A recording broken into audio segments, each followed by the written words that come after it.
Hello, everybody. I'm Stephen Lewandowski, the chair of the Communications Committee of the Psychonomic Society. And my job today is to welcome you to our second second talk in the One World series, the One World Cognitive Psychology series. And it gives me great pleasure to introduce Julia Strand. Julia is Associate Professor of Psychology at Carleton College, where she studies speech perception, audiovisual integration, and listening effort. She got her master's and PhD from Washington University in St. Louis. Her work is supported by the National Institutes of Health and importantly, in addition to her empirical work, she has written about meta-science, measurement practices, open science, and self-correction. So all the very important issues that we as a community are facing. And she's associate editor at Advances in Methods and Practices in Psychological Science. So without further ado, welcome everybody. And Julia, the floor is yours. Thank you. Thanks so much for having me. I was delighted to be asked to be part of this series and have the opportunity to share some of this work. Thanks to all of you for tuning in. It's very nice to see familiar names in the attendees box. So in this talk, I'm going to present some recent work from our lab, and along the way, I'm going to share some scary stories about the dangers of not attending carefully enough to measurement issues in cognitive psychology. So, as psychologists, when people ask us what we study, and we have to answer in a word or two, you think you're like at a conference, you meet somebody new, they're like, what's your thing? We typically name the latent construct that we're interested in, right? So we say things like, I study working memory, I study multitasking, I study inattentional blindness. And of course, those are the things that we would be interested to study. Those are fascinating constructs. The challenge of studying those constructs is that they defy direct measurement, right? I can't like stick a working memoryometer into you and know your working memory capacity. So psychologists have to come up with tasks that are intended to tap into those underlying constructs. So what do? We make surveys, we make inventories. In cognitive psych, we typically make very boring tasks where computers show things on the screen and participants have to push buttons or memorize things. And then we use the responses from those tasks to understand the constructs of interest. So although our goal is to measure the underlying constructs, all we have access to are the variables that we measure. So what that means is that the conclusions that we draw in our research are only sound to the extent that what we are measuring actually represents the construct that we're interested in. One of the additional challenges to this is remembering that what we measure is not the construct itself. What we measure is intended to tap into the construct. So if we give a survey that's intended to measure stress, and it includes questions like, how often do you feel out of control and how overwhelmed are you? And we find that those answers are related to how often people report indigestion or strokes or something like that. We might make the claim, stress makes you sick. If we later realize that those questions weren't actually measuring stress, that they were tapping into something else like depression, then what we found is not that stress makes you sick, it's that depression makes you sick. So nothing about the study changed, but the consequence, the conclusions that we can draw from that study did. And further complicating that is the fact that most constructs in psychology can be measured in multiple different ways. So if we want to measure stress, we might use a physiological measure like salivary cortisol or skin conductance or heart rate variability. We might get a clinician report. We might administer surveys to get self-reported measures of stress. And all of those might be reasonable ways of measuring stress. And a researcher may have a very good reason for choosing one measure over another. So having multiple measures is not necessarily a cause for concern. However, today, I'm going to take you on a tour of one area of research in which insufficient attention to measurement practices has led to some major problems. So the construct that I'm going to be highlighting is called listening effort. It's the one that I do research on. However, the lessons that we have learned about measurement practices and listening effort are really widely applicable in many areas of cognition and beyond. So my hope is that these spooky stories that I'm going to tell you today serve as cautionary tales, and that you can apply these ideas about measurement to your own work as well, to avoid some of the horrors that plague my literature.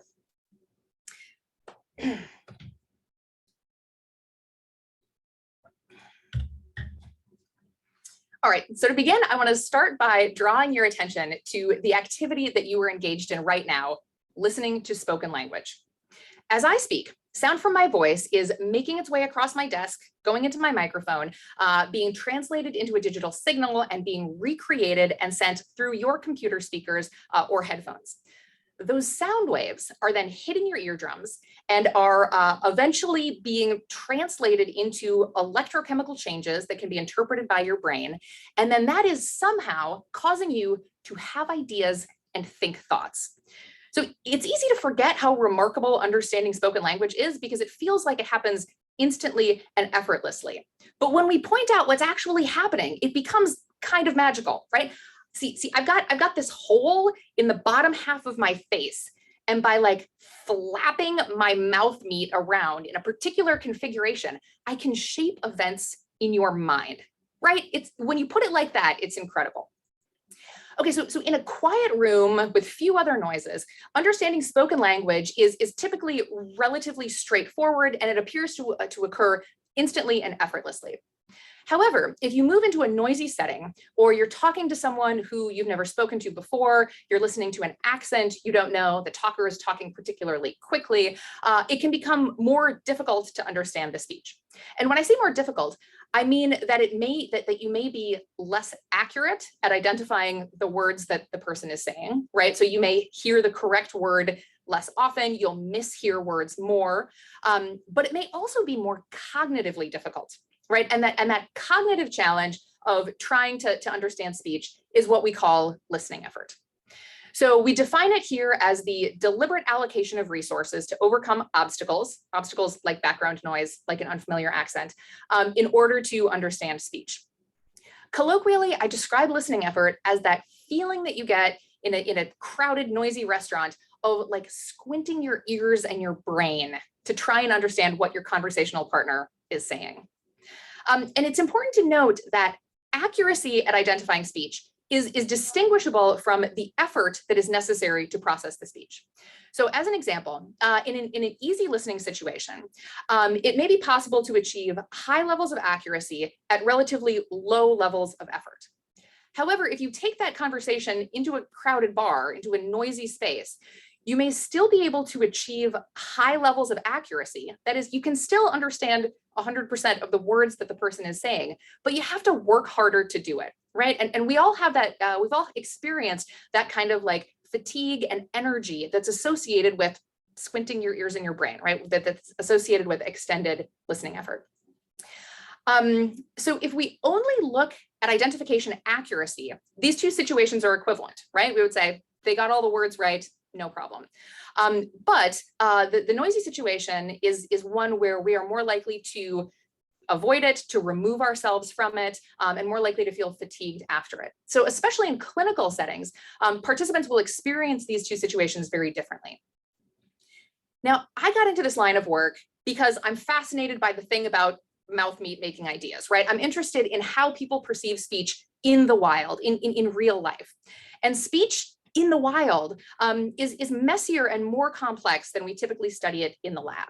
So in the lab, what we normally do is we bring people in, we sit them in silent soundproof booths and have them listening to recordings of individual words or sentences and then, push buttons.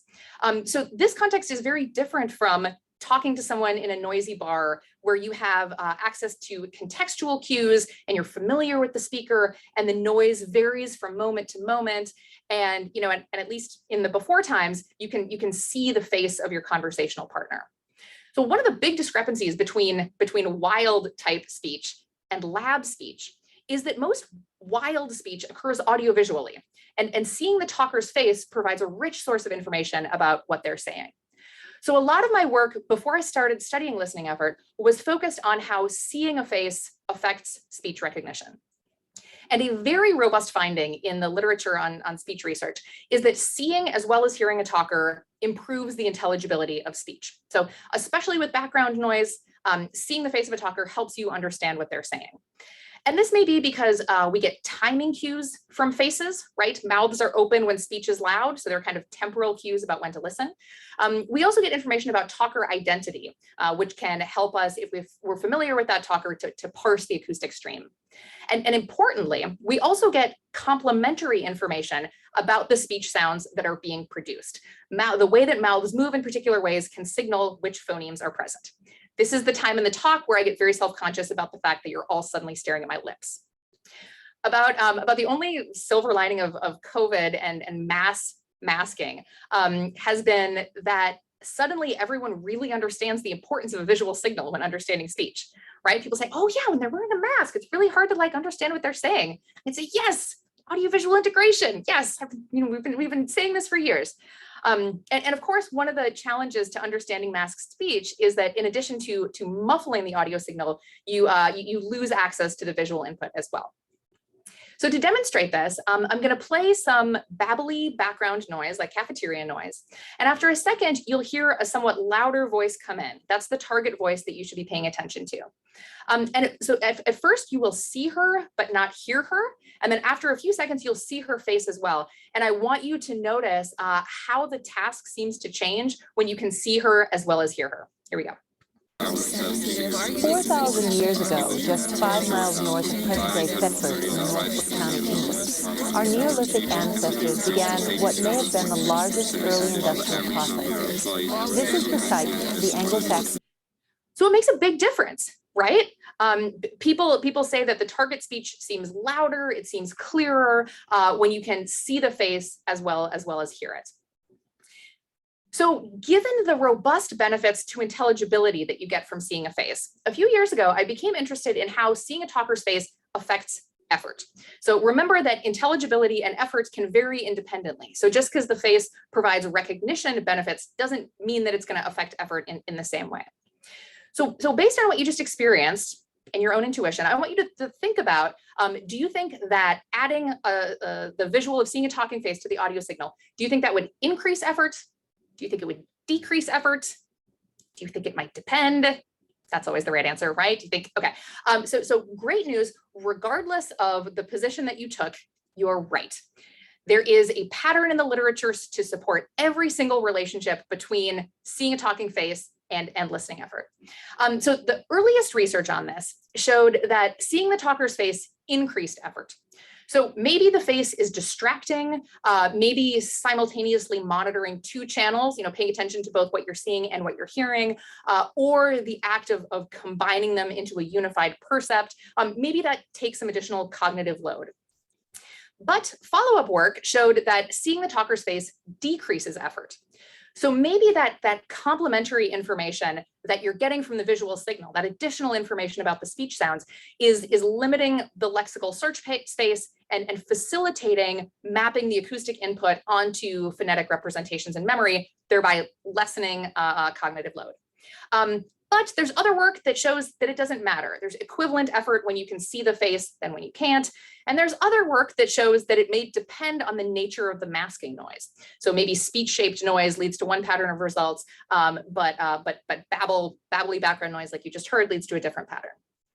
So this is somewhat perplexing. And as I tried to get my head into this literature, one thing that became clear is that listening effort is definitely one of those constructs that can be measured in lots of different ways. So I want to take you on a brief tour through different ways that effort can be measured to help us understand these conflicting results. So when we're doing a study on effort and we want to evaluate how much of it a participant expended, one of the things we can do is just ask people, right? We play some speech and noise, or we play accented speech versus unaccented speech, and we ask them, how hard was that? Did you have to expend a lot of effort? So self-report measures are really commonly used in the literature and really tap into that, the perceptual experience that a person is having. Alternatively, or in addition, we can measure listening effort using physiological measures. So when you're exerting effort, whether it is physical or mental, the sympathetic stress response is activated. And kind of remarkably, this even works for adding background noise. So as noise gets louder, pupil size tends to increase, and skin conductance and heart rate variability can also change.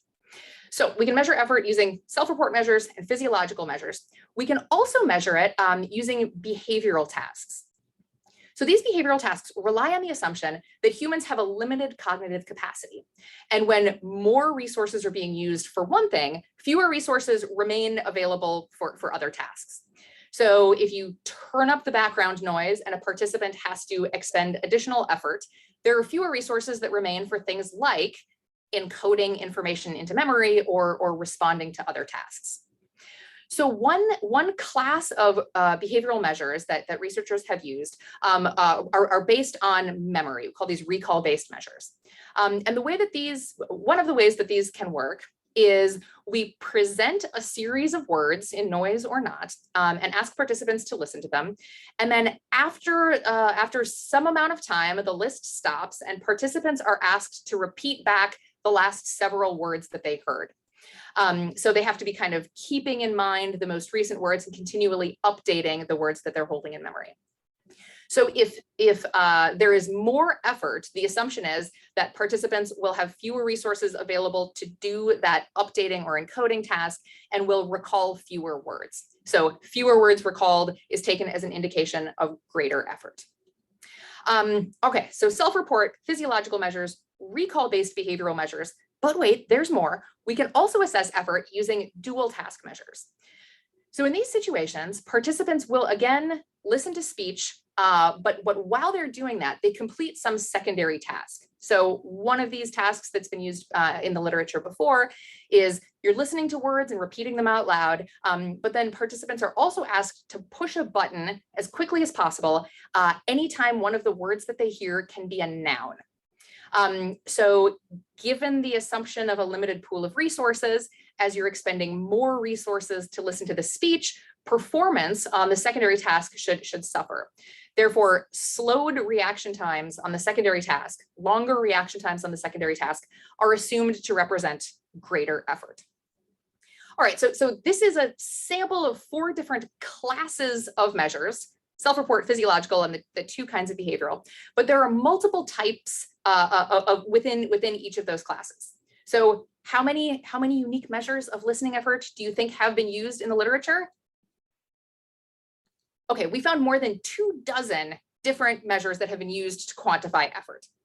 You know, the thing I miss the most about live talks is the gasping. I know you all just gasped when I put that number up there, but I couldn't hear it. So if you need to gasp in the chat, if you have to get it out, feel free. Okay, so we've got 24 different ways of measuring the same thing.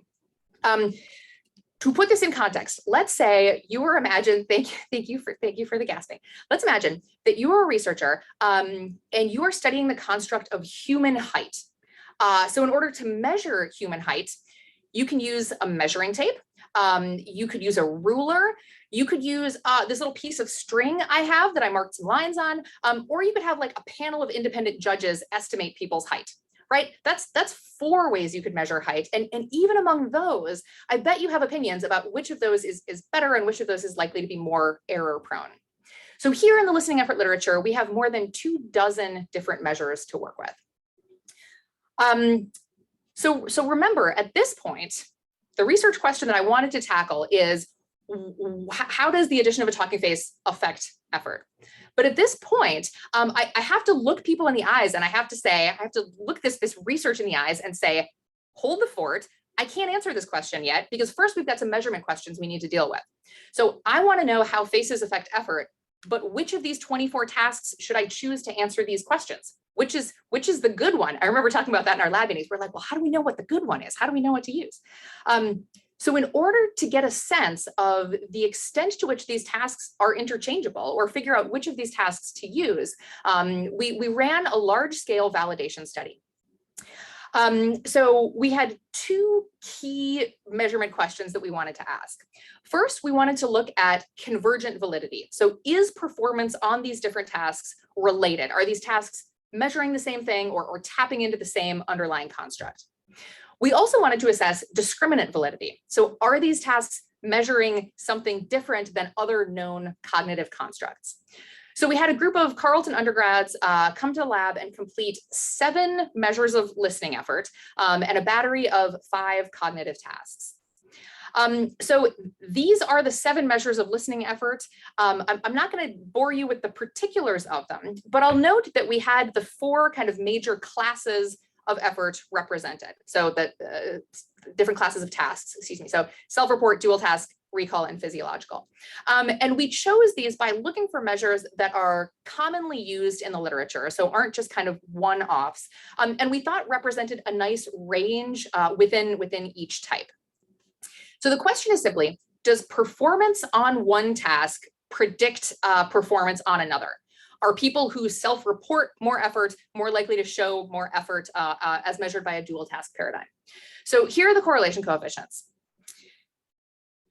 And you can see some positive significant correlations indicating that the effort associated with listening to speech in noise as measured by one task predicts the effort associated with listening to speech in noise as measured by another task.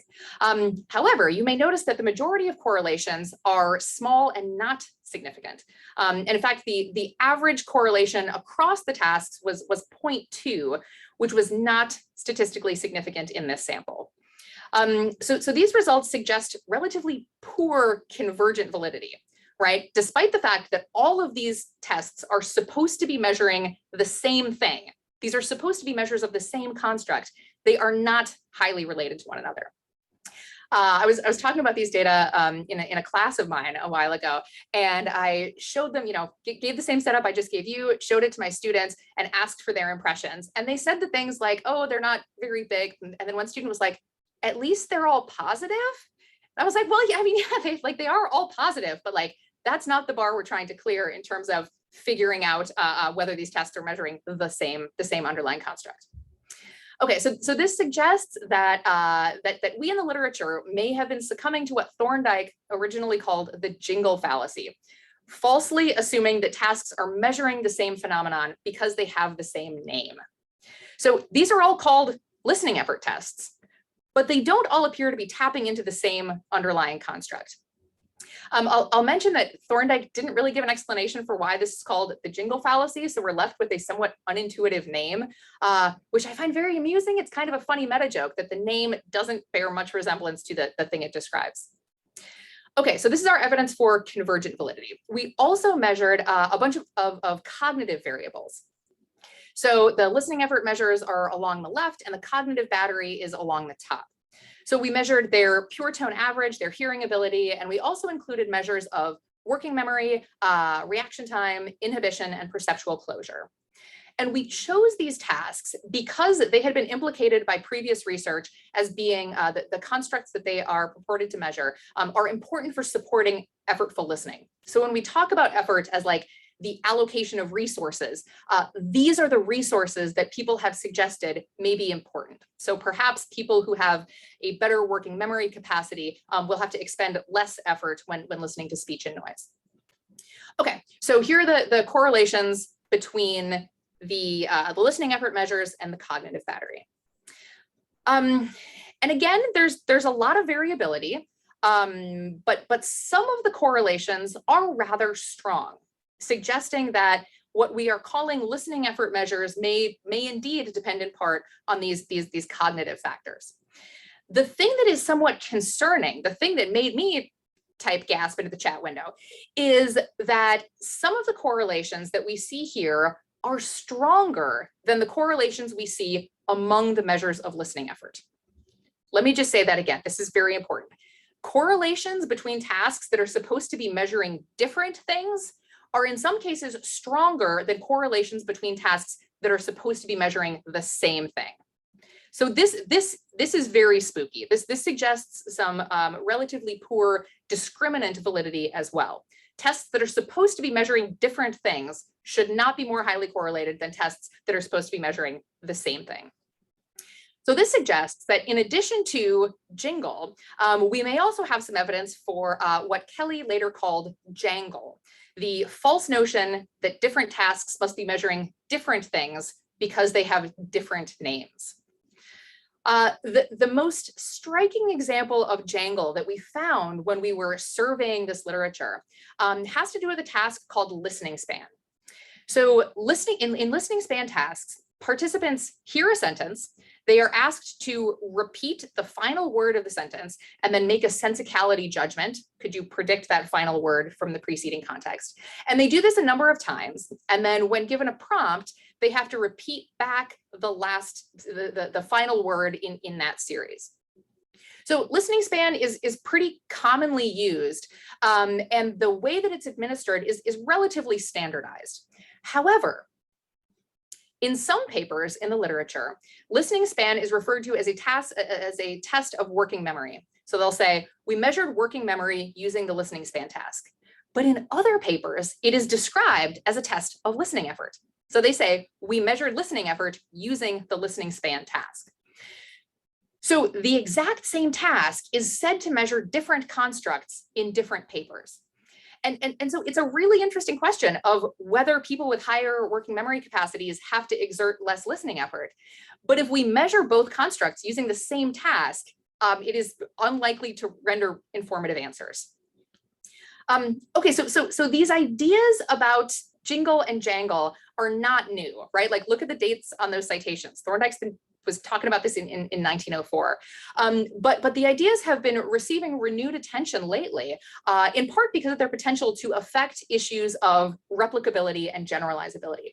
So as we in psychology struggle with issues of replicability and figure out the things we can do to make our work more robust and more generalizable, thinking more about measurement is going to be one of the solutions to that. More on that in a moment.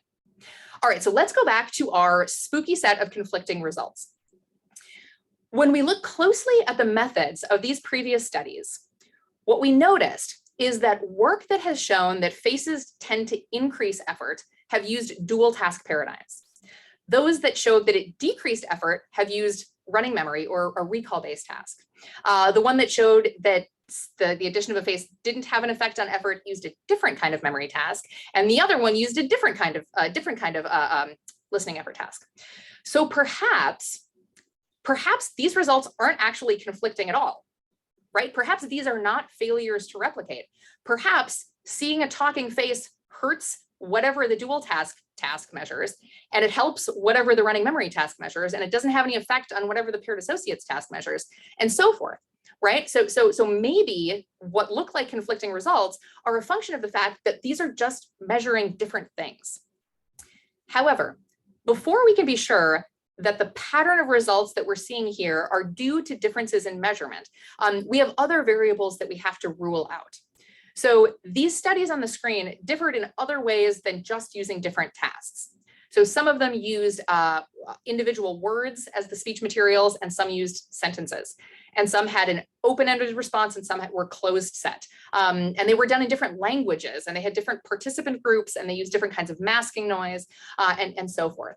So what we wanted to test was whether it was actually the difference in task, whether this is a measurement issue or some other kind of issue that led to these conflicting results. So in a follow-up study, we selected the two measures that showed the starkest differences in previous work. And we ran a study that was intended to test whether differences in task type might account for the discrepant findings. So we ran both a recall-based task and a dual task paradigm, and we used the same participants in both tasks in the same language, with the same words, with the same kind of noise. And the idea is if we see different patterns of results, then we can say that the deviating outcomes that running memory tasks generate and the dual task paradigm generates are indeed a function of how we are measuring effort. So running memory is the task that I described earlier, hearing words and having to repeat back the last 3 or 4 that they heard. The vibrotactile dual task is one that's commonly used for audiovisual speech. Sometimes dual task paradigms have something shown on the screen, but that gets tricky if you're watching the face of a talker. So in the vibrotactile dual task, participants listen to speech while they're feeling vibrotactile pulses. So it's a tactile stimulus on one of their fingers, and then they make a speeded judgment about how long the pulse was with one of their other fingers. And again, slowed reaction times on that task are assumed to reflect greater effort.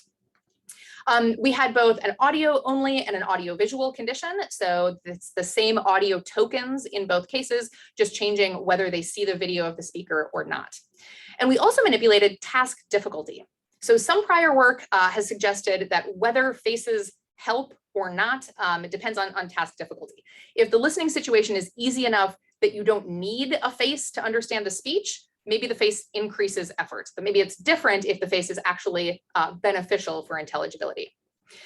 So we assessed both intelligibility, what proportion of words are they correctly identifying, and effort as measured by these two tasks. Okay, so first let's look at how noise and seeing the talker's face affected word recognition accuracy. How many words were identified? So the first result is that conditions with less noise, the easy condition, had higher word recognition accuracy as one would expect. In addition, we robustly replicated the effect that seeing a talker's face increases word recognition. No surprise there, this effect is so reliable. Every time it pops up, I'm just like, oh, hello, old friend. I'm so glad I can count on you. Seeing a talker's face improves intelligibility. In the hard condition, participants identified words about 30 percentage points higher when they could see the face relative to hearing it alone. And we also found a pretty commonly observed interaction such that the effect of modality is larger in the hard condition. And here it's driven in part by a ceiling effect, right? But the idea is that in easy conditions, you can get everything you need out of the auditory signal. So seeing a face doesn't buy you much. But in hard conditions where performance is poorer, the face can do a lot to make up for that weak acoustic input. All right, so we have replicated the effects that we would expect. And so now let's look at effort. I'm gonna show you the dual task data first. So because this is reaction time, remember that higher numbers or slower responses indicate greater effort.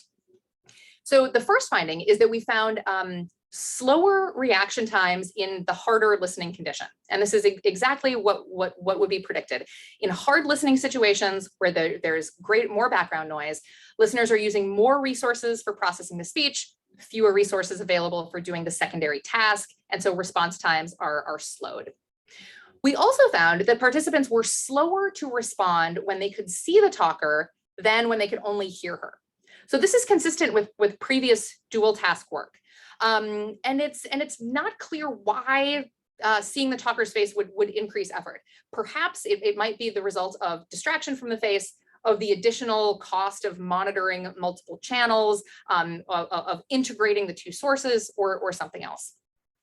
We also found that the cost associated with processing audiovisual speech was attenuated in situations where the visual signal has more opportunity to benefit speech intelligibility. So we found this interaction showing that the amount that the face slows you down is more in an easy listening condition. And the way that I've kind of thought about this is in a situation where you don't need a face in order to understand the speech, you might still be incurring some of those costs associated with monitoring a second channel, but the face isn't providing any useful phonetic detail that could facilitate word recognition. So although faces tend to increase effort overall, they increase it less when the listening situation is so hard that the face is beneficial. So this is broadly consistent with what has been shown with dual task paradigms before, faces slow reaction times on dual task paradigms. However, the recall data showed very different results. So higher numbers now here indicate less effort, better recall. So we found that recall was poorer in the hard condition than the easy condition, as we would expect. But in contrast with the dual task paradigm, we found no effective modality, meaning that although participants identified more words in the audiovisual condition than the audio only condition, they weren't any better at recalling what they had identified in audiovisual than in auditory. And so the finding is that despite substantially increasing speech intelligibility, audiovisual speech didn't have an effect on recall. And this conflicts with previous work. We can talk about in the Q&A, if you're interested, the theoretical reasons that this might be the case. But from a measurement standpoint, the message here is really clear. And that is that even with the same participant group and the same stimuli and the same listening conditions, the recall measure and the dual task measure that are supposed to be measuring the same thing cause us to arrive at different conclusions. And so what scared me about this study is that if we had only included one of these measures, we would have a clear definitive story to tell about how a face affected effort, but it would be a totally different story from if we had included a different measure. I should mention too that rather than saying the recall measure and the dual task measure are tapping into different constructs or measuring different things, it's conceivable that the recall measure is also measuring the same thing, but it's just less sensitive, right? It couldn't pick up on the differences that were there. And it's not possible for us to disentangle, like, is it less sensitive to the effects of faces, or is it measuring a different underlying construct? But the measurement story is still the same, which is if we have measures that vary in how sensitive they are, they can also lead to different patterns of results, and therefore lead us to draw different conclusions. So if we go back to the question that got me started on this, how does the addition of a talking face affect effort? The answer seems to be, it depends. It depends how you measure listening effort. You can probably find a story that works in multiple different ways depending on the measure that you choose. So we have multiple measures that claim to be measuring the same thing, but it appears that they aren't. And seeing the talker affects those different measures differently. Okay, so this haunted hayride through the land of measurement was really a startling wake-up call for me. Although, of course, you hear about measurement and, like Methods 101, as a researcher, it kind of hadn't occurred to me somehow that the process for establishing a particular task as a measure of a construct doesn't require like approval by a higher authority, right? Or in some cases, even very much evidence. And of course, once you learn something new and you think it's important, you want everyone else to think it's important too. So this kind of journey through measurement practices led us to publish a set of recommendations for the listening effort literature that's applicable to many areas of cognitive psychology. This is the full paper if you want more information. And close readers and fans of Bob Dylan may even find some "Hey, Mr. Tambourine Man, Jingle Jangle Morning" lyrical Easter eggs sprinkled in the paper. The recommendations that we lay out in that paper and that I'm going to talk about next were inspired in part by this terrific paper by Jessica Flake and Eiko Fried that came out in AMPS last year. And that paper is dealing with measurement issues, but is primarily focused on surveys and clinical instruments. So we adopted those recommendations for behavioral and physiological tasks, using examples from the listening effort research to show concrete ways that these questionable practices can play out. I feel like I had this sense when thinking about measurement that these kinds of measurement issues and thinking about construct validation was just something that those social folks have to deal with, right? And like personality people, like they have to worry about construct validation, but us in cognitive, we have objective measures. We don't have to worry about those things. But it's become very clear that construct validation and worrying about measurement is everybody's problem. All right, so we laid out in that paper, based on the Flake and Fried recommendations, some questions that researchers should ask themselves to promote measurement transparency. And I'm just going to talk about a few of these, and there's more in the paper if you're interested. So the first question that we should all ask ourselves when setting up new studies is, what is the thing that we want to measure? Explicitly defining the construct. This may seem obvious, but a striking number of papers that we surveyed did not define the construct of interest. They just named it. Or they defined it, but it was defined inconsistently across papers. So let me try to convince you that that's a big problem. So here's the definition of listening effort that I gave at the start of the talk. And here are some others. I'll give you a chance to read this.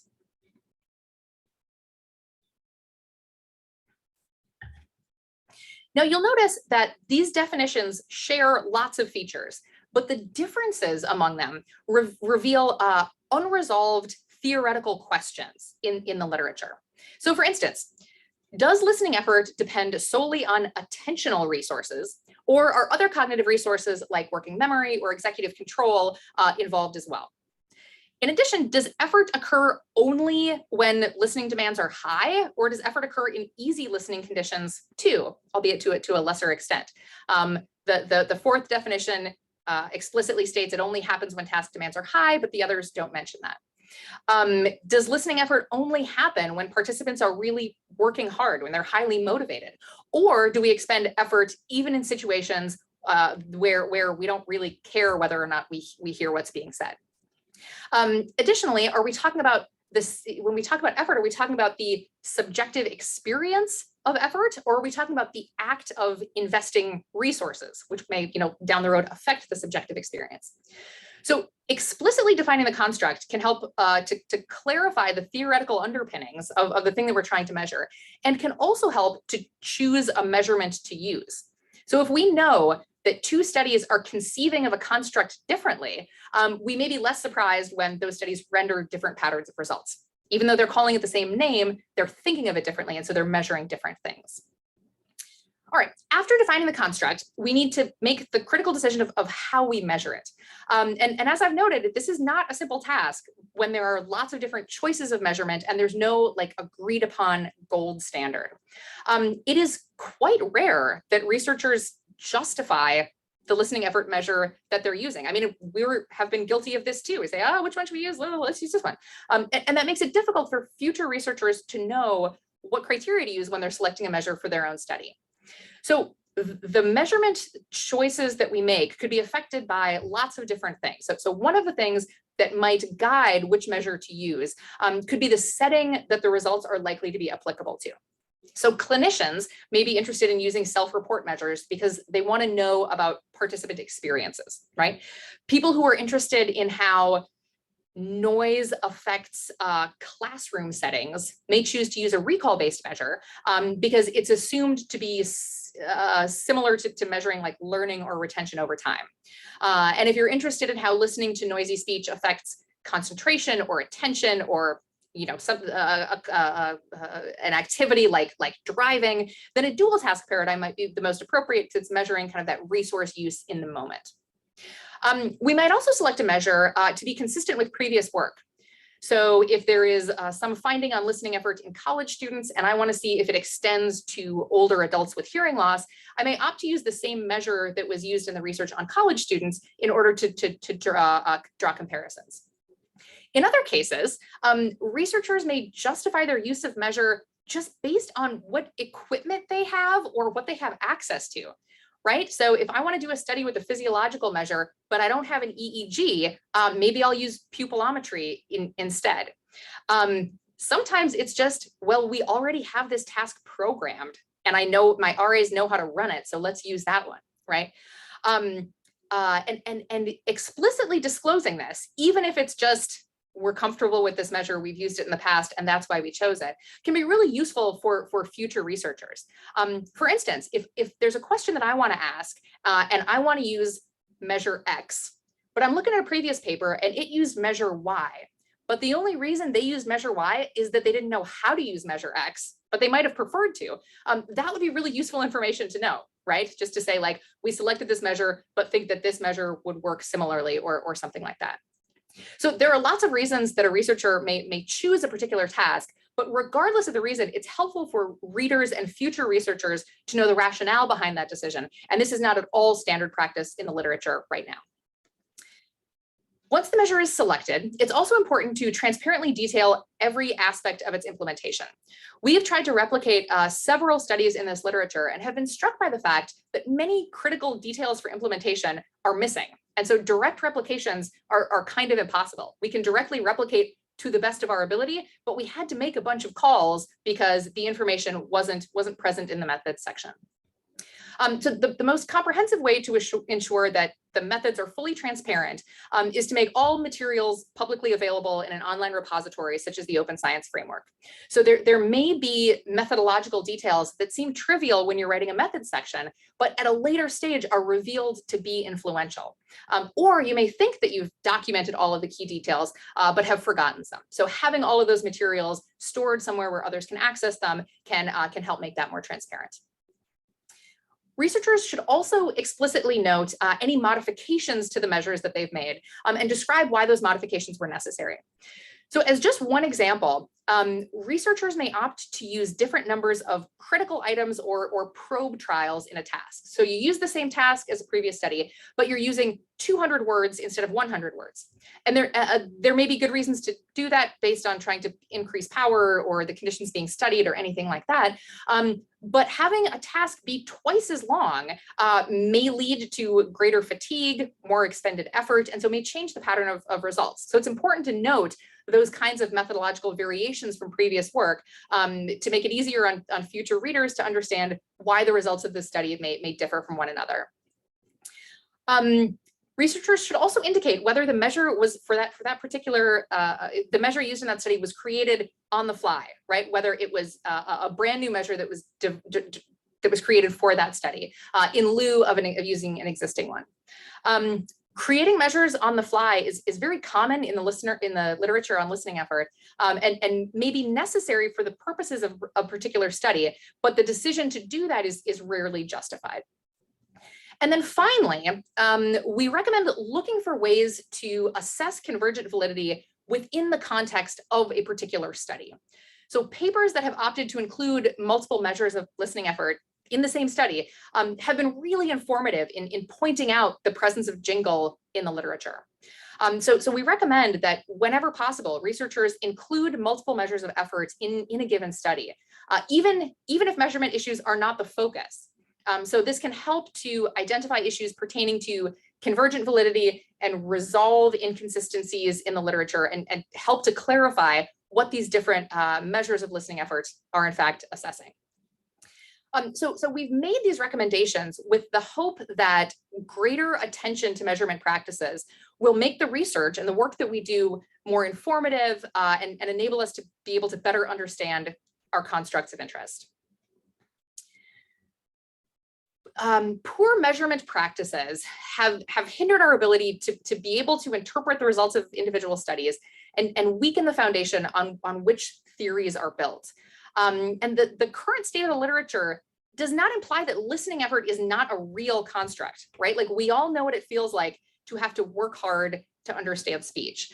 So what I'd argue instead is that the inconsistent findings in the literature reflect the fact that the tasks used to measure effort are not tapping into the same underlying construct, and a lack of validation work has concealed this fact.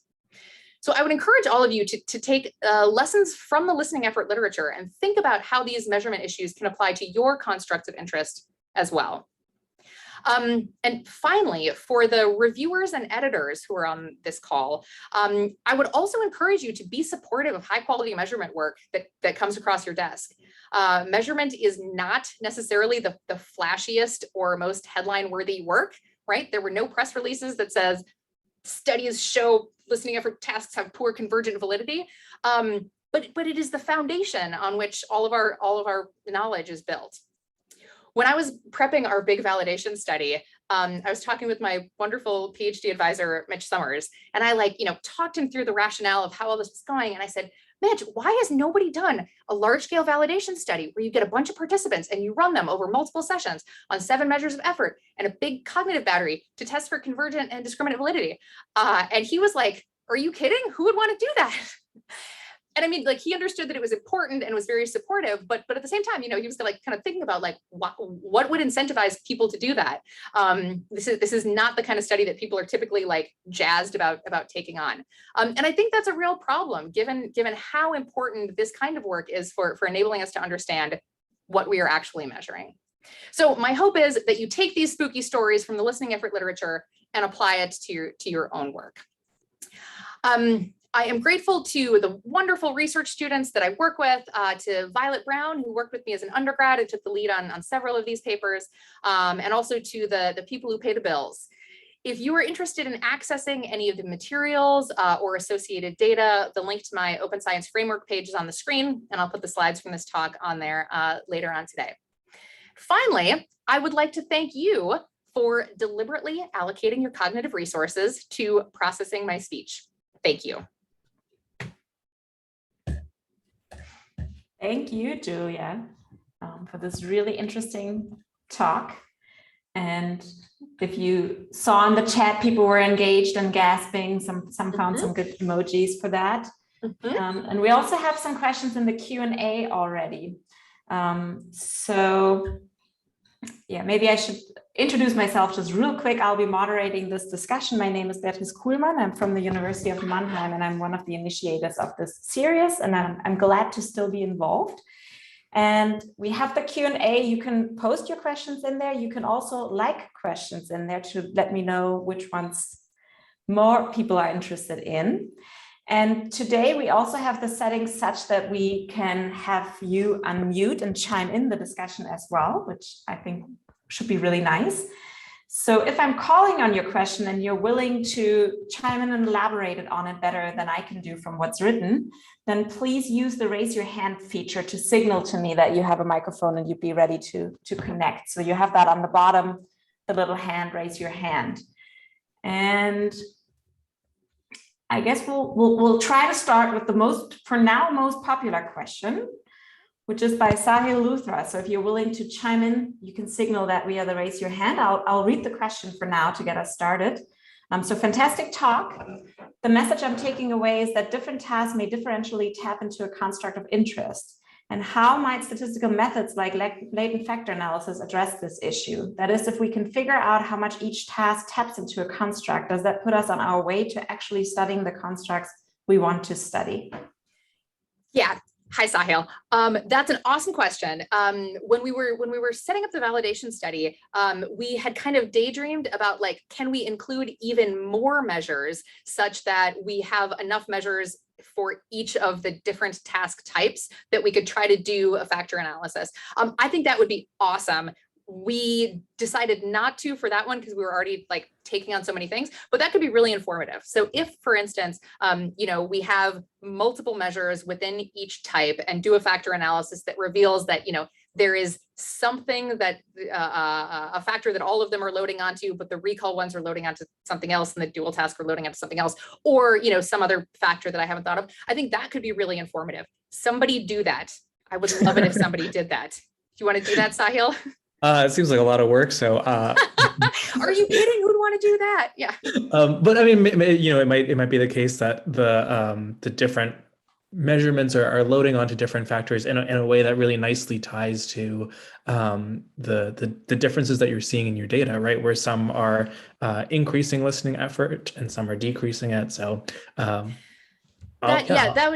that would be awesome. And, I think we didn't design the study with that in mind, but all of the data from it are on OSF. And if anybody wants to try out factor analysis on the data that we have there, I would love to know what you find. Open science is so great. Thanks for a great talk. My pleasure. Okay, and we have. Ooh, can I do the one about? Sorry. Can I do the one about reliability that I saw at the top? That should be the next one. And I don't know if Jonathan wants to. Yeah, so I'll just let him talk. And I know he has two questions, so maybe we can combine them. Hi there. Can you hear me? Yep.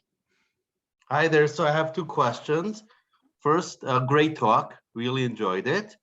So my first question has to do with the fact that you found low correlations in your convergent analysis, that huge study that you ran. And it's difficult to assess the meaning of 0.2 correlation if we don't know the reliability of each one of the tests. Mm-hmm. And the related question is, my God, we do so much work in cognitive psychology and we know so little about measurement reliability. When I did my PhD like 70 years ago, I was working on implicit memory and lots of work on implicit memory until a study came out. Can't remember Winnick. Oh God, I can't remember the authors. And they said, oh my God, the reliability of implicit memory measures of memory and explicit measures of memory is so different. Implicit memories have low reliability, explicit measures have high reliability, and that accounts for most of the dissociations of the literature. So this is coming back to your issue. I mean, using these measures, we know so little about them. So I'm saying before we go into these heavy discussions that you're talking about, let's talk about basic issues of reliability of our measures. That's the It's a wonderful point. So I'm pasting a link. I'm pasting a link into the chat that everyone can see now. This is a really great paper that Sam Parsons led up that came out in AMPS maybe a couple of years ago, that the title of which is Psychological Science Needs a Standard Practice for Reporting the Reliability of Cognitive and Behavioral Measures. And if you haven't read it, I really highly recommend it, because they make this same point, that it's hard, that reliability is the foundation on which these tasks are created. We didn't include measures of internal consistency or reliability in the validation study. I guess again, that the data are there and we could look at it. When we've done it for some of the other kinds of listening effort tasks in our lab, we found pretty good reliability for the dual task measures. But yeah, I absolutely agree that without that it could be in part that these tasks have low reliability, which is also a problem. Definitely future work should address that. Thank you.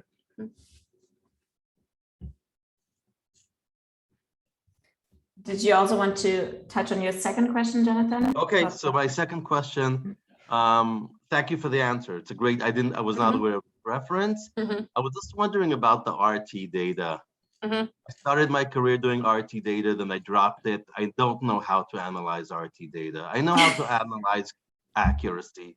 There's so many problems with dealing with outliers with RT data, and almost every week a different paper comes out showing how if you exclude any sort of outliers based on anything, you're going to increase the probability of type 1 error and get a false result. So when I see a dissociation in your study between a measure of recall that I'm sure you know how to measure and RT data, which God knows what decisions you made, I'm sort of ask myself, is there real dissociations, or had you chosen a different method to exclude outliers, you may have gotten the same pattern?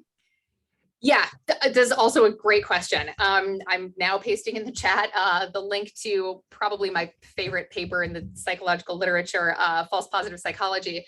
And one of the points that one of the findings that they report there is that in a perusal of 30 articles from Psych Science, there were, do they say the number? Oh, well, lots of different ways of deciding how to deal with outliers. So is it, the top 2.5%? Is it more than 3 standard deviations? Is it, longer than 2 seconds, whatever?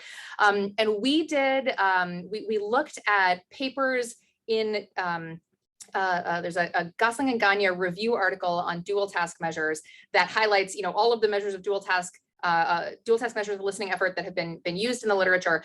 And we looked back at those to see how many of those measures reported what they did with outliers, and 80% of them didn't say anything about dealing with outliers.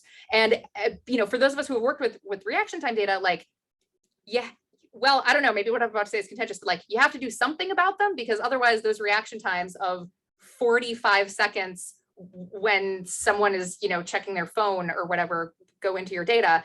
And so the way that we have typically dealt with it is excluding reaction times that are more than 3 standard deviations from the mean in that condition. And yeah, there are lots of different ways of dealing with it. The way that my lab has tended to do it is using that metric, pre-registering it, and just using it consistently. I would love to see some work showing how researcher degrees of freedom in making that choice has the potential to affect outcomes in this literature. But I think without that, the best thing that we can do is be consistent, pre-register the choice where it's appropriate. I think that's the best we can do. Am I still online? Yeah. Yeah. So I can say I've been doing some extensive simulation work at Tel Aviv University, exactly on the question, not of degrees of freedom, but what happens when you exclude data like 3 standard deviations. Unfortunately, anything which is data driven, in other words, you look at the data and you compute standard deviations, you get a high probability of false alarms. If you do some absolute value, like 2 seconds or 3 seconds, it's better. And we analyzed 15 measures, so and so, and hopefully we'll be writing this up. But right now, because you did talk about methodology, anything which is based on looking at the data and the method of looking at the method you mentioned, 3 standard deviations, does require looking at the data, can lead in some conditions to probability of type 1 error of 67 or even 80%. So that's that paper will hopefully appear one day. Yeah, please send it to me when it comes out. Oh, I see what you meant looking at the data. Yeah. I would love to see that. That's when right. It's The out. Ulrich Miller paper talk about three standard deviations. They didn't exactly check for type 1 error rate. They're right. It's better than 2 standard deviations. We also get that, but absolute cutoffs are definitely better. And there are other methods that we have found. We don't know about the power, by the way. And all we are worried about is probability of type 1 error. Maybe those methods lead to very low power in detecting effects, but that's a different issue. Sure. Thank you. All right, thank you. And there's also, Steve posted a link to a paper that might be of interest to the chat. Okay, and so now I think we'll move a little bit more towards, so a lot of these touch on issues that concern all of us, no matter what we're studying, but now we'll move a little bit towards the effort concept that you're trying to measure here. And so the question by James Steele, if you're willing to speak to us, please signal me that, is about this effort concept. And yeah, so I'll just let him talk. There we go. Hey, can you hear me? Yes. Oh, good stuff. So I feel like a bit of an imposter here in this talk with my background in sport and exercise science. Thanks, Julia. It's a great talk. So this is an area that's not listening effort per se, but effort from the perspective of physical task performance coming from the sport and exercise sciences has fascinated me for a long time. And over recent years, I've ventured more and more into other fields to see how they deal with the concept. And I mean, we're quite used to in our field kind of considering effort with respect to the actual task being performed. So in a kind of objective sense, and also using kind of self-report behavioral outcomes to measure people's phenomenological experience of that effort, like the actual perceptual experience. But one thing that has always kind of dissatisfied me is the lack of kind of rigorous conceptual analysis that has gone into defining what exactly we mean by those two things. Like, so what actually is effort? Or, you know, what is the perceptual experience that we have of this thing that we call effort? And so I just wondered what, you know, a question that's kind of begged by a lot of this is, you know, moving on to discussing measurement and operationalization almost assumes that we've kind of got a good conceptual definition in the first place. And I know you provided some from the listening literature.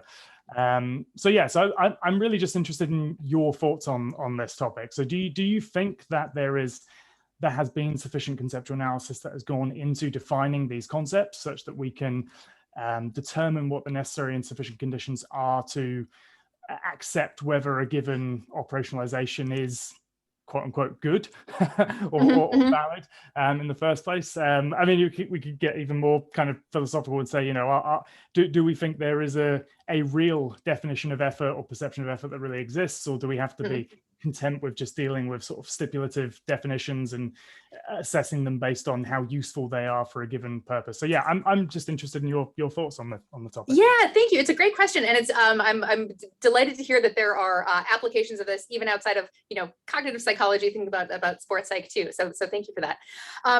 Yeah, so I think, well, you know, defining the constructs, like the first thing that we laid out as, and Flake and Fried laid out as, you know, something that we have to put careful thought into. And I think the listening effort literature and researchers have, I am certainly not the first one to argue that we need to clearly define what listening effort is. And there have been some great kind of consensus papers that have come out in recent years that have involved lots of people getting together and being like, yeah, what do we mean? So I'm going to post in the chat a link to one. This is Kathy Pecora Fuller, and this is one of the kind of like now foundational, I mean, recent, but suddenly foundational papers. And one of the things that it does is have like literally pages of definitions of what do we mean by listening effort versus cognitive effort, and trying to dissociate among those. There's another one I'm going to post in that Ronan McGarrigle was the lead on, trying to dissociate between listening effort and some related constructs like fatigue. And so there has been work, and people are clearly like thinking hard about what it is that we mean when we say listening effort, and how do we distinguish it from other related constructs. So I think the problem is not, are we in some contexts thinking carefully about what it is we want to measure? I think the problem is then when other papers go on to do research on effort, they aren't kind of like referencing back or forming a consensus about which of those definitions they're using.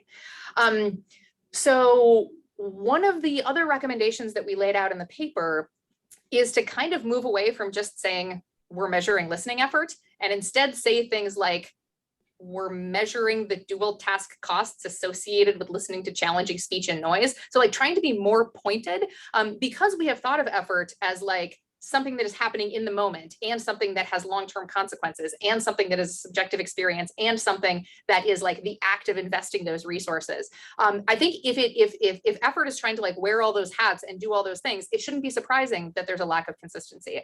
And so maybe we'd like stop just saying effort and talking about like, this is the particular feature of like the process of listening to speech in challenging situations that we are trying to tackle. And I think like being more pointed about the language that we use, in addition to like thinking more about measuring construct validation, is likely to be beneficial and help reduce some of the confusion, right? So when I think back of like the studies that rendered different patterns of results with regard to how seeing a face affects effort, if those hadn't all used the same name for the construct, I wouldn't have been so confused, right? And so I think some of the lack of clarity in the literature is that we're just asking these words listening effort to do so much work and to represent so many different phenomena.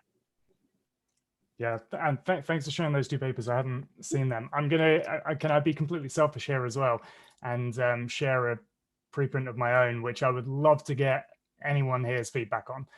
Self-promote, sure. Thanks, James. Thank you. Mm-hmm. And I think tying in with your last, I mean, we were kind of moving towards maybe there's different aspects of the effort and we have to be specific about it. I think this fits well with the second most popular question. We'll get to the most popular one after that, by Chris Billy Arianto. Which is about, so what about using composite scores? Would you recommend this in terms of, if all of these maybe tap in different, specific aspects of the construct, then would your recommendation be use all the measures and do some kind of composite score? Yeah, so I would be somewhat reluctant to encourage using a composite score at this point, given that my read on the literature is that these tests aren't measuring the same thing. And so, the same way I wouldn't advise using a composite score that combines your shoe size and how many donuts you ate and how many stickers are on your water bottle, because they're all measuring different things. And what would a composite of that tell you? I think we need to know more about what these tasks are measuring and whether they're like, whether there is something that's in common. And I guess this kind of ties back to Sahil's question about factor analysis, is that might help us to understand which of these tasks are loading onto a shared factor, and so might be worth making a composite of to like better understand what that factor is. Yeah, hello. Yeah. Mm-hmm. Yeah, hi. Okay, hi. Yeah. Because like I'm wondering, because I think like I read paper because like my research is actually on music ability, and I know that in the music ability research that is like people who's using like a objective measurements like a test, and then like mix it together with like a questionnaires, and they make like a composite scores. And I know that they have like a good convergent validity, then they make like a composite scores out of it. But do you think that they have like a good convergent validity, it is worth to try to use it as a composite score then? If I could see reasons why, if there were convergent validity, using a composite score might be informative because it deals with the error that's present in any given measure. But I think first we need to find tasks that have good convergent validity. Okay, so this is not the case in the listening effort research, I guess. Correct. All right. Okay. Well, thank you very much. Yeah, nice to talk to you again. Nice to see you. Meet you again. You too.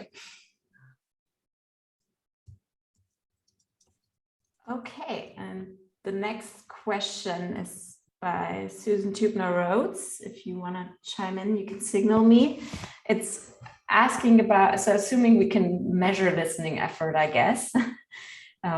What about the role of motivation? Do listeners invest more effort when they can see the talker's face because they are more motivated to understand a real person as opposed to a faceless voice? I love this question. And it has kind of plagued me in part because, you know, we talk about like, I want to understand speech in the wild, but seeing a person's face on a computer screen is also very different than seeing it in the wild, because probably when you're actually talking to a person, well, okay, so first, when you're actually talking to a person, one thing that you're thinking is like, wow, her mouth moves weird when she does that, and her eyebrows are funny and whatever. But you're also thinking, does she like me? And does she think what I'm saying is interesting? And is she nodding along? You know, and so there's all of those social cues that are very, very different than when you're just staring at the same place, the same face, you producing these like very sterile, sanitized, you know, no funny lip movements, just cat, you know, over and over again. And so I think absolutely the task demands and the way that listeners engage with a task, not only is it different between audio only and audiovisual, but it's also different between audiovisual on a screen and audiovisual in real life. And I am well aware and like kind of haunted by the fact that the stuff that we're getting from real life talking faces is likely to be really different from, you know, on the screen talking faces. But to get your question about motivation, you know, one of the challenges of doing cognitive research is that we want to have highly powered studies, which means we want lots of observations for each participant, which means they're doing these tasks for a long time, which means it's super boring, right? Many cognitive tasks are just deathly boring. And so having a talking face might help like increase engagement with the task because it's just something to look at other than that little fixation screen. And it is hard to like disentangle how much of it is faces are useful from how much of it is faces are less boring than just staring at this blank screen. There has been a lot of work, and again, the Fuel paper, Kathy Pecora-Fuller's Fuel paper that I posted in, talks a lot about motivation. And I think there is excellent reason to expect that motivation matters, right? In a difficult listening situation, if you don't care what the person is saying, it's very easy to just tune out and stop trying. And so that may be a case where as you increase the level of background noise, effort decreases because you don't care anymore. You're no longer engaging with the task. And so thinking about motivation, I think is really important for understanding kind of that difficulty by effort, difficulty and effort relationship. I would love someday, I want to do a study where we just find a way to have humans sitting across the table from one another talking while listening to noise, you know, and kind of and trying to you know continue to break down the walls of the lab and make the work that we're actually doing be more applicable to the settings that we want to generalize it to. All right. And yeah, so there's the reading recommendation of the Fuel paper. Maybe Kathy can post a link to direct link to it. I posted that up above, but here, I still have it open in my browser. It's right there. Okay, cool. So maybe this is also related to motivation in some ways. It definitely has a nice seasonal reference in it. Jan-Philipp Röhr is asking about the experience of sound and lip movements being out of sync, and I'll let him talk and maybe show his lips. Yeah, thanks. Fantastic talk, Julia. Thank you very much. I wanted to pick up on a Halloween scheme. One thing that I find particularly spooky is when the sound and the lip movements in a video are slightly out of sync. I find that way more spooky than, for example, in dub videos where the lip movements don't match the sound at all. Is it just me? No, well, it's me too anyway. Yeah, so there has been work looking at our sensitivity to audiovisual asynchrony and offset. Ken Grant has some great work on this. And the really interesting finding is that there is like some window at which the audio and the video can be out of sync that isn't noticeable or that isn't detectable. But then once it gets to a certain point, it is noticeable, distracting, all of that. One of the things that is really interesting about this, though, is that the window of asynchrony that we will tolerate is lopsided. So let me get this right. The way that it works is the video can lead the audio for longer than the audio can lead the video. That is, we are more tolerant of audiovisual asynchrony, where the thing that we are seeing is preceding the thing that we are hearing, which you can kind of explain from, like, if I'm standing really far away and clap, you will see it before the sound can travel that far. And so we seem to be more tolerant of those kinds of asynchronies. But it is super distracting. And one thing that I have been struck by, I don't know of any empirical work on this. Boy, if anybody knows of empirical work on this, please let me know, because I would love to hear this, is that it does seem, I have had a similar experience where if you're watching a movie that is dubbed, you're able to like get over it, right? When it's not, when the audio and video are different enough that it feels like you're no longer trying to integrate them, it seems less annoying. I mean, I would always rather have subtitles than dubbed, but that there does seem to be a point at which, if we're going to say our audio-visual integration mechanism just gives up and is like, I'm out. We can't integrate this. What are we going to do? And that like level of distraction seems to be reduced. It's my experience anyway. Awesome, thanks. Yeah, thanks. Nice to meet your voice after seeing your name on things. Okay.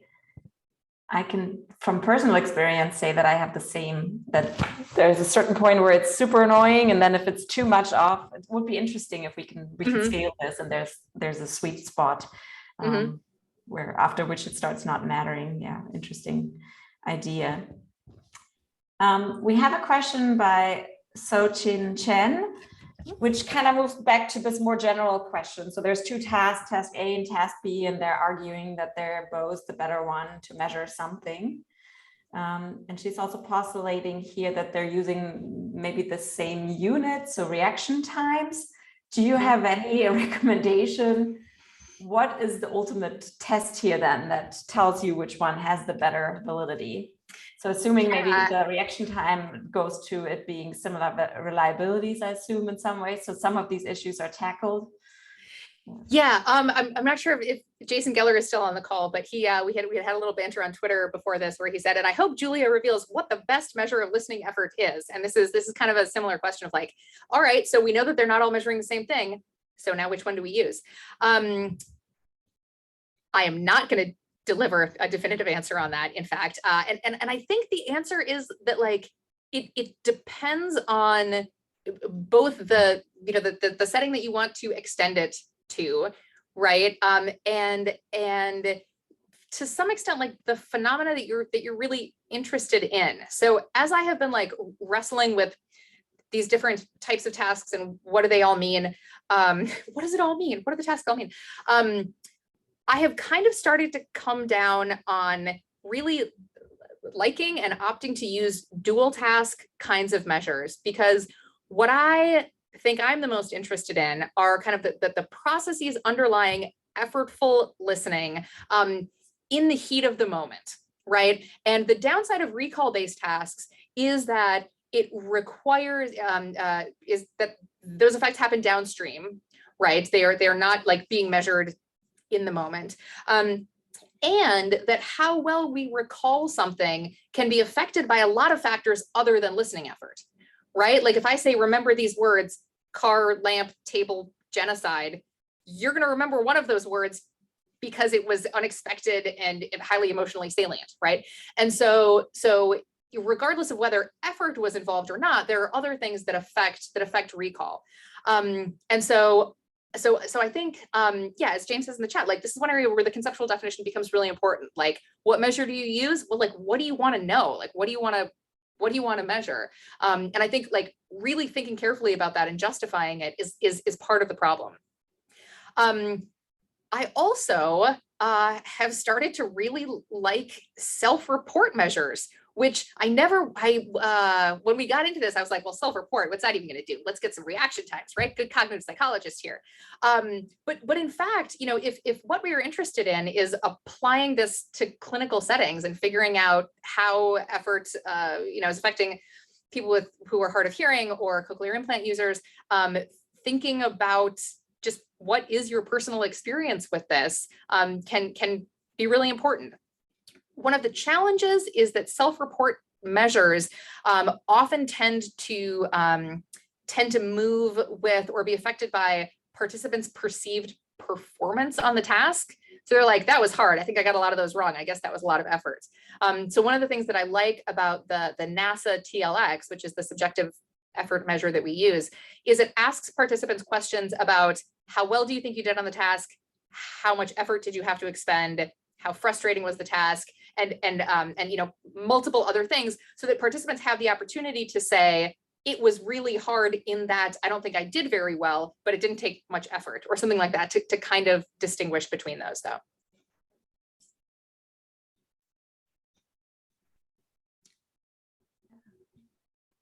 James just commented. Yeah, and so James, the follow-up of the question is like, do you want the self-report to be an operationalization of the phenomenon or a proxy of the actual effort? That's a great question. And I think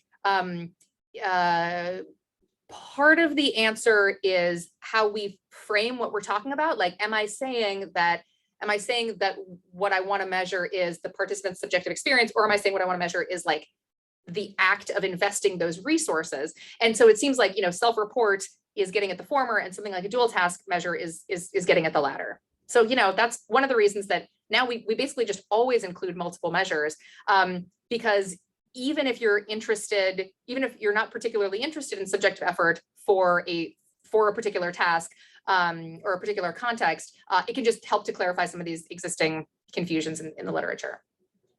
Oh, Kathy asked in the chat if she could say something about the hearing rehab context, and I would love to hear what she has to say about that. Yeah, so most of the work that we do in my lab is not applied. We don't work with patients who are hard of hearing or people with cochlear implants, but a lot of this, but this work has strong and important implications for those populations. I bet that's what Kathy's going to say. So am I on? Yep. Okay, so thanks, Julia. It's great to listen to you as well as read your work. And I'm kind of happy. So as the co-chair of the consensus group that was brought together to write that paper on the framework for effortful listening, one of the things, we walked around what a mess this was in the efforts of audiologists to get into some cognitive psychology territory. So of course, people with hearing loss, they have problems hearing, but the rehab challenge is it's too hard for me to listen. Mm-hmm. I get tired, I give up. Mm-hmm. And so what we don't want people to do is give up.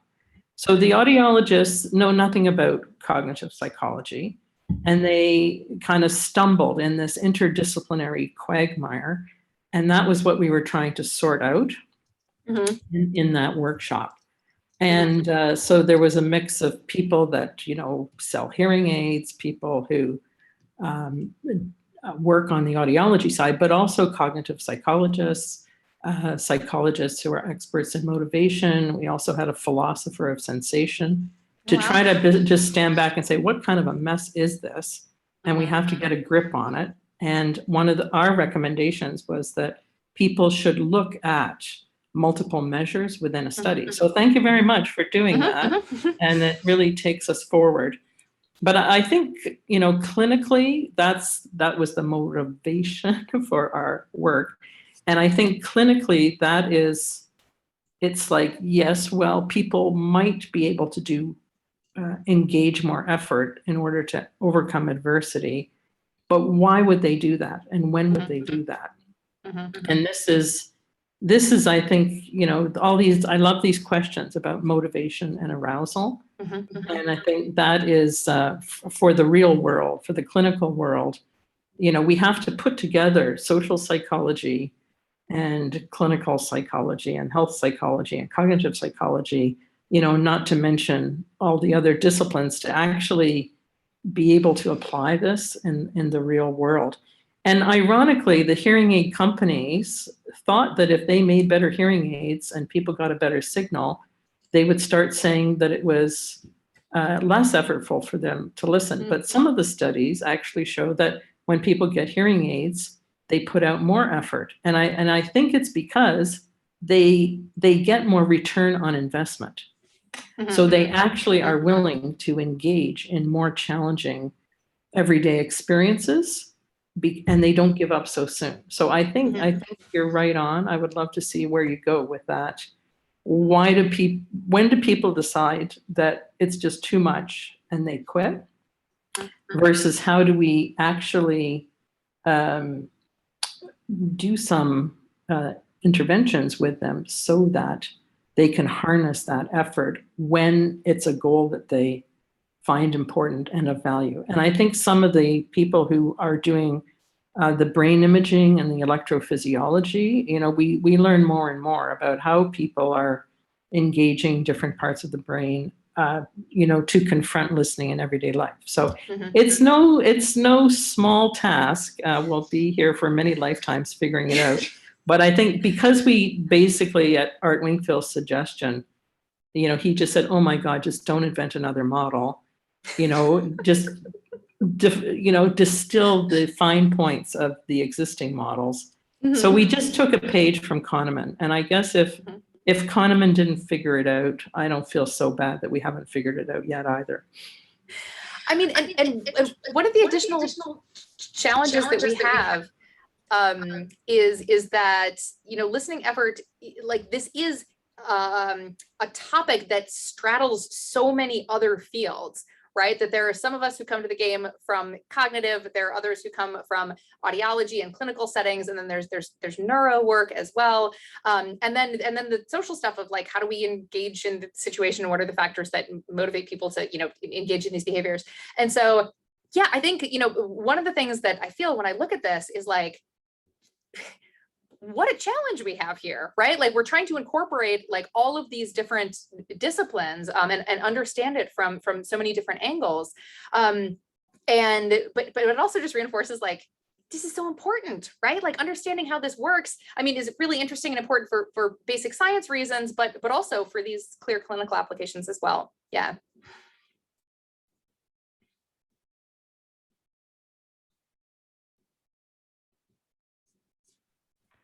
Right.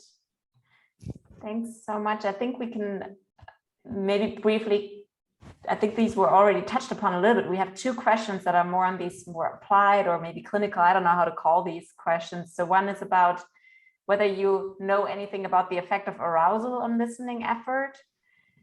And the other is about blind people who there's the hypothesis they might have perceptual enhancement. And so auditory abilities are improved, and so what this does to their listening effort.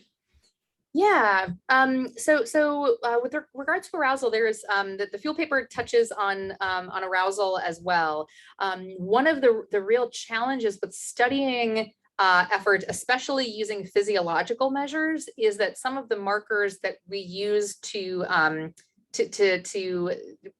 quantify effort are also sensitive to changes in arousal or fatigue. So something like pupil size can be affected by not just effort, but some of these other like related constructs as well. So if dual task measures are like measuring like one aspect of listening effort, then arousal might be something different. And so again, one of the reasons that it's nice to have multiple measures is that you could potentially try to dissociate between those. In terms of usage of rare or high arousal words on listening effort, I am trying to think of any work that has done that. And I can't, but others who study this, if you think of it, please put it in the chat and jog my memory. In terms of blind people, so looking at the like levels of effort that people who are blind might show, what would be the best effort measure to use? I mean, I think actually the question is the same, right? Of like, what is the thing that you want to quantify? What is the thing that you want to be measuring? And it may be that if there is some kind of perceptual enhancement, if you think those effects are more likely to show up in the short term, right, like kind of in the heat of the moment listening, then a dual task might be better. But comparisons across groups might be tricky for blind versus sighted people, because there are those groups might differ in some other ways too, so you'd have to be mindful of that. But I think the question of like looking at specific participant groups is the same as looking within a participant group, which is like, what is the feature of efforts that you think is likely to be affected by that condition, and then choosing a measure based on that. So coming back to like clearly explicitly defining the construct.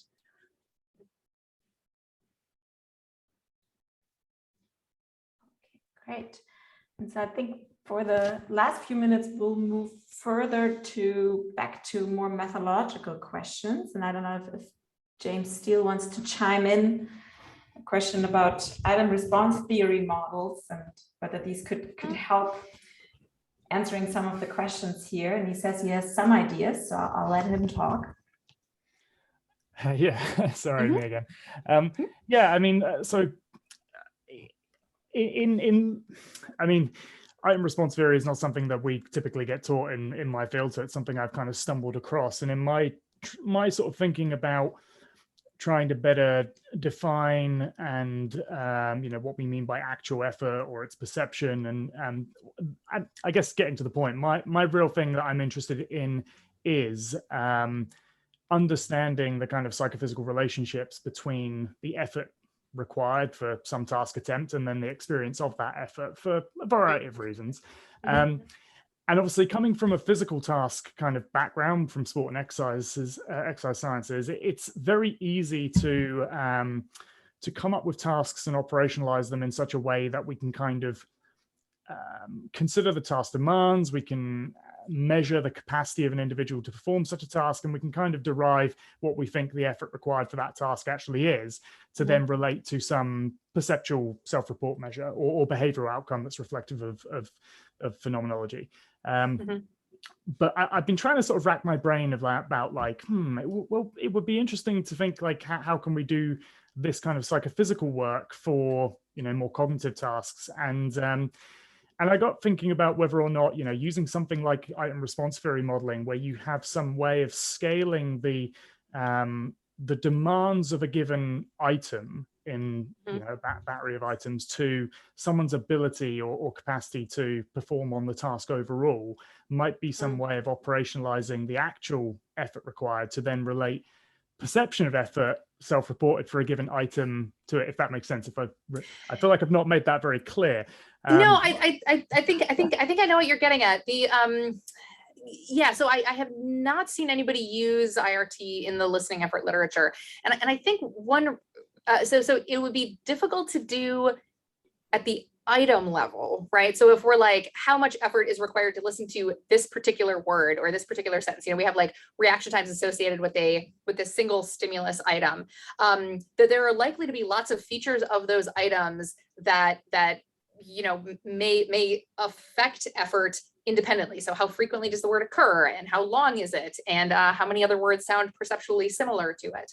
And so it seems like it might be tricky to apply IRT, because the target that you're aiming for is going to depend a lot on the composition of the list, right? If you have like a bunch of low frequency words and then there's one high frequency word, it's going to look like it doesn't like load well or represent all of the other words well. So it like maybe isn't a good item, but it's actually just representing a broader class of the types of items that we are actually interested in modeling. Did that make sense?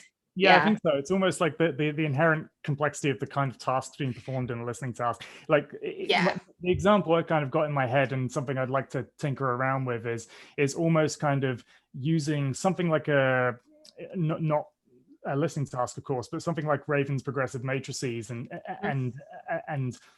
collecting alongside each side item kind of perceptual responses and using the IRT models to kind of relate the two, and similar sort of things, like obviously in sport and exercise we have varying kind of tasks that involve yeah, I guess you could call like target tasks like free throw shooting or golf putting and things like that, where you could vary the demands of the task based on the target size and apply IRT models to do the same sort of thing. But in all of those, like there's kind of, it's almost like you're varying one aspect of the demands of the task, you know, like target size, for example. Whereas I guess, yeah, for something like listening, there's lots of things that can be, that all kind of collectively combine in some net demands of that task, but individually could be impacting things in their own kind of unique way.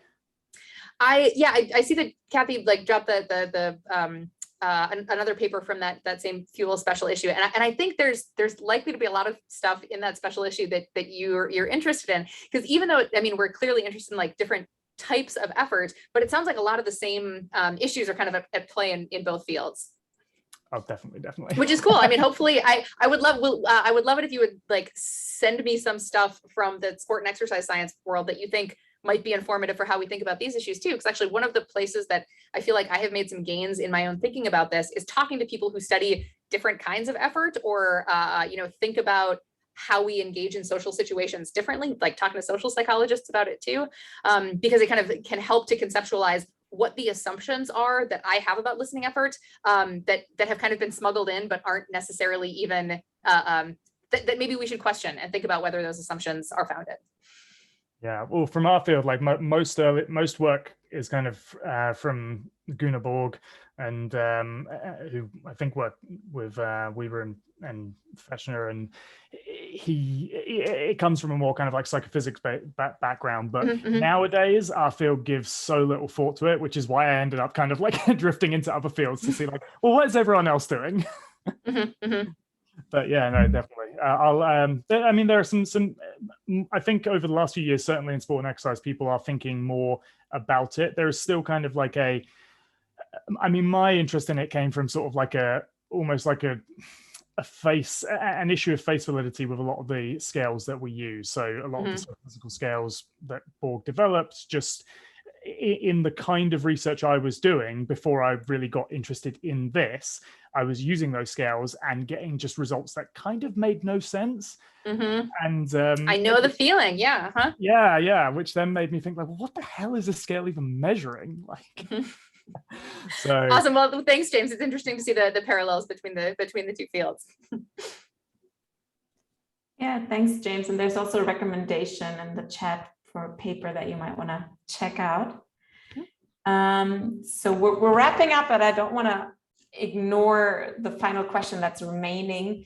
I know this was posted when you were presenting the different intercorrelations between the measures, so early on in the talk. And so I don't know if you want to add anything on, did you look at the distribution of these correlations? Was there anything notable about that? Did you try different measures? So I guess you presented Pearson R's, and there's a recommendation, maybe do more of a non-parametric one.